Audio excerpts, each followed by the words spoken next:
Hello, how are you doing? Welcome back to the channel. What is the current state of the Wallabies? That's what I'm going to be getting into in this video.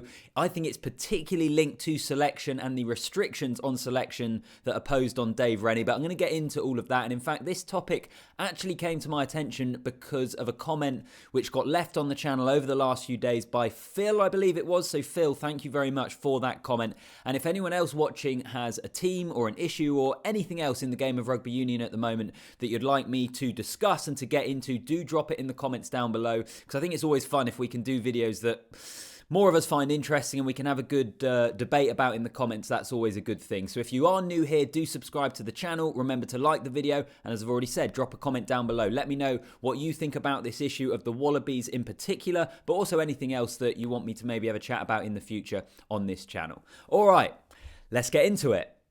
So in my opinion, the Wallabies, in an international sense, haven't particularly pulled up any trees since about 2015. I think it's probably been 7 years, really, since we've seen the Wallabies as a consistently threatening force in an international sense. I think they've had some good results here and there. They've had sort of moments that think they're going to have some building blocks to really progress from, and then nothing particularly comes from that. I mean, if we want to look back at the last year, this last 12 months in terms of results highlights that quite well, I think, in my opinion, because we repeatedly see these green shoots that then just get trampled on, and we're kind of left wondering, where are the Wallabies at this moment in time? So they won against England in the opening match of what was England's summer tour. They then lost the next two matches to lose that series 2-1. They beat Argentina in the Rugby Championship, and then they lost to Argentina in their next game. They beat South Africa in the Rugby Championship, and then they lost to South Africa in their next game. They should have beaten New Zealand in that unbelievable test match in Melbourne where there was the controversial refereeing calls at the end, overturning the free kick to give it to New Zealand in the Australian 22. So they end up losing that game, a game they should have probably won, and then they lost comfortably to New Zealand the week after as well. And then if we look at the autumn that we've just had over here in the Northern Hemisphere, they beat Scotland narrowly at the start. They then lost narrowly to France, where they actually played pretty well. And again, another game that they perhaps should have won if it wasn't for a Damien Penaud sort of wonder try at the end. They then lost to Italy off the back of two pretty decent performances. Interestingly, that Italian game, that was the least experienced side of Dave Rennie's tenure so far. I think he probably got his selection wrong there. We'll get on to selection in just a moment. They then narrowly lost to Ireland. Again, no shame in that, away in Dublin against the #1 team in the world at the moment. And then they finished their year with a brilliant comeback against a beleaguered Wales team who themselves were struggling, but it was a sensational comeback, and it was actually a result that spelled the end of Wayne Pivac's tenure in Wales. So just going through those results there, I think you see the inconsistency in this Australia side, not able to put together any sort of run of form at the moment. 5 wins and 9 defeats this year. Frustration. And I think that has been the case for Australia, as I say, realistically since the 2015 World Cup when they got to the final, losing to that unbelievable All Blacks side.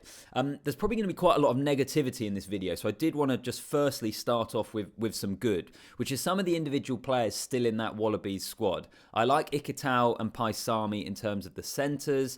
I like Rob Leota in the back row as well, who was injured for the autumn. Andrew Kellaway, we've seen what he can do. There are probably a number of other guys that I could go through, and I think there are players in this Wallabies squad that are still very, very good, really, really exciting players, would get into a lot of other good international sides around the world. So why is it not working as a whole? And for me, the big thing that I come back to is selection policy. This is the key issue, I think, for Australian rugby at the moment, and it's a really, really big discussion. I think it should have a huge spotlight on it in terms of Australian rugby fans, because they've always had this rule, which a lot of other teams have, in terms of not selecting players that don't play in Australia, or at least only selecting a couple. The Giteau rule, as it was commonly known. That was actually changed in February of this year. So the rules now for Dave Rennie and his coaching staff is that they can select 3 players from overseas, and they have to have played a minimum of 30 caps for the Wallabies, or have completed a minimum of 5 years of service to Australia Rugby. So I presume that's 5 years playing for Australian franchises or Australian teams in the Super Rugby. And I think for a long time, this policy was probably okay for Australia. A lot like other teams, South Africa and other places, where Wales as well, where they're having to try and have a selection policy which keeps the talent in the country to keep the domestic game strong while still allowing some players to go out and go overseas and get those bigger contracts. I understand the reasons for why this kind of restrictive selection policy is in place, but I just wonder if we've hit a point with the Wallabies and with Australian rugby, whether it's a tipping point, which maybe we've even gone past now, where it doesn't work anymore. I think there are other sides who could still have these kind of policies and still be able to put together an international side that could compete, or compete as well as they possibly could do. Is that still the case for Australia? From what we've seen over the last 7 years, can they still do that? Personally, I don't think they can. And I appreciate that ripping up that selection policy, allowing all your best players to go overseas, has its own complications of being able to get guys into camps, of the domestic game in Australia and those teams like the Waratahs and the Reds and everyone else. You know, what it means for those teams. I'm not professing to be an expert, particularly on that impact of things, particularly in terms of where Australian Super Rugby is at the moment. There'll be people that watch this that will have a better understanding of that than I do. I'm just coming at it from where I'm sat and covering some of their games over the autumn. Just what I think is a big issue for Australia. I'm not sure they're at the point anymore. Purely talking about the Wallabies, and the Wallabies being as good as they can they have that sort of selection policy? And just a few examples of players overseas at the moment. So as I've just said, they can pick 3 players. It's 3 players in any squad, essentially. So at the moment, you've got Rory Arnold and Will Skelton. All of a sudden, those are 2 second rows that could be starters straight away. I know Skelton's been kind of in and out of the team, coming off the bench, impact player, that sort of thing. At 10, you've got Quade Cooper, who we haven't seen much of at all. I don't think we've seen any of him this year because he's had an Achilles injury. Bernard Foley as well has come back into the fold. You then got Marika Korobetti, you've got Samu Karevi, and just to chuck another guy's name in there who we haven't seen for a while, and I know I said I like Ikitau and Paisami in terms of the centres, but Curtis Rona. Those are just a handful of players. Those are probably like the real headline players. You can only pick 3 of those, but there's loads of other guys.